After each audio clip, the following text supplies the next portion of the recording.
Hi. In this series of videos, I am going to discuss about equations of lines, anything to do with gradients of parallel lines, perpendicular lines, all the way as far as calculus, differentiation. So I'll talk about everything which gathers around that zone. So what I've done, instead of just I wanted to just maybe do a video on calculus, integration, differentiation, but I thought maybe let's me begin from where these things start from, so that maybe someone has got a background of where we start from. So instead of diving right into calculus, we'll begin from somewhere. So let's begin from something simple and make sure that we have a common basis as we are going ahead. Okay, so I'm going to talk about something very simple. Okay, so given that you're in grade 12, you must know about things like how to compute an equation of a line. Okay, but it all begins from something very simple here. So what I have here, this is what we refer to as the x. We refer to this as the XOY plane. So it's a simple graph that you can use to plot. You can plot an equation. You can plot a graph from here. Some of the very basics that you need to understand here. When we say there is a point on the graph, okay, there's a point A on the graph, and this point A on the graph, its coordinate is 2, 3. What do you mean by this? Okay? So we have to understand that the first part of this is the x value, and then the second part of this is the y value. What do you mean by the x value and the y value? What we mean by, if you look at this, equation here, I mean if you look at the graph here, it has got two axes. There's this one here, okay, the x-axis. So there's one line in the middle here, running horizontally. This is the x-axis, and there's one line here running vertically. So this is the y-axis. So this is the point 0, and then going downwards here, obviously we are going towards the negative numbers. As we go up towards this one, we are going towards the positive numbers. And then if we go towards this side, we are going towards positive numbers.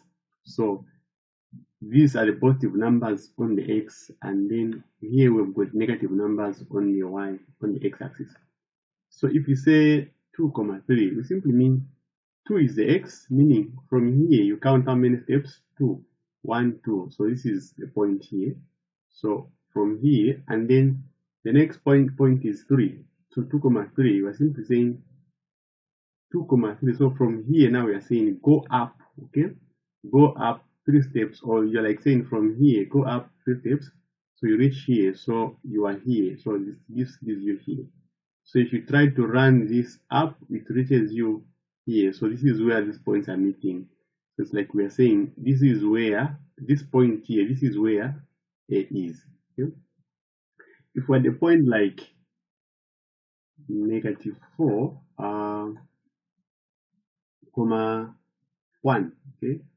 If we're at the point B, because at this point is at negative 4, yeah, so if this was B, so where would we think this to be? So this is negative 4, 1. So negative 4 is on the x-axis. So straight we go from here to negative 4, we're here, and then 1. So this is 1 here. So simply put, you go up 1 step on the y-axis, then this is where they're meeting. So this is the point here. So this is where B is supposed to be. So that is very basic, very fundamental. However, you have to understand how to plot those points. Fine. But then now, when we talk about a terminology like gradient, okay, what do we mean by this gradient? It's not anything special or anything so difficult. It's a very, very simple concept.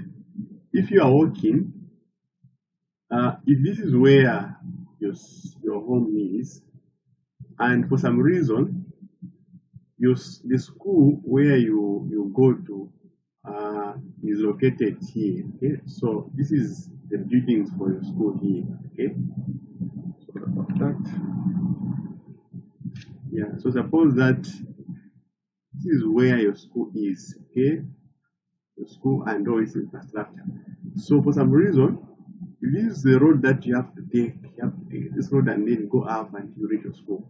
Assuming that it's like as you go towards this land, there's some kind of a hill here. So for you to walk from your home, to your school, you have to like go a bit up. Okay, you have to go up. What does this imply? So your walking up is going to be like you're going to be going up. Okay, this would be different if it was a scenario like this. Okay, where your home is here and then your school is also just such that if you have to walk, you just have to like walk on a flat ground. Okay, so in this case here, the difference here there is a slope. Okay, you have to go up. There's a slope. You have to go up. But here it's like this is flat. Okay, this is the idea behind gradient. If I can make it in a very simple term, I can say here the gradient is something like zero because there's no slope, there's no going up here. But in a case like this one, there should be some kind of a gradient. It could be something like 0.5. But the point of the matter is you are going up. Okay, this is the same concept that comes when you talk about gradient. Now, how does that apply here? How does the idea of the slope come down? Now, let me also emphasize this. Just like you could be going up here, it will also be the same scenario whereby if if your home was the one that was, somewhere above some hill, and then your school was located somewhere here, okay? So this is your school here, you know, such that so from your home here to your school, you have to like go downwards. Okay, in this case, yes, going down is going to be easy because you just be going down. Whatever the case, there's just a slope. Okay, there's a slope there, except that it's descending. So a slope can be ascending, it can be descending, or in this case, flat like this where the gradient is zero. Okay, so the question is now, how does all these things apply when it comes to the XY plane? How do we talk about gradient now in this context here, in the context of graphs and lines? So let's talk about that in the next video.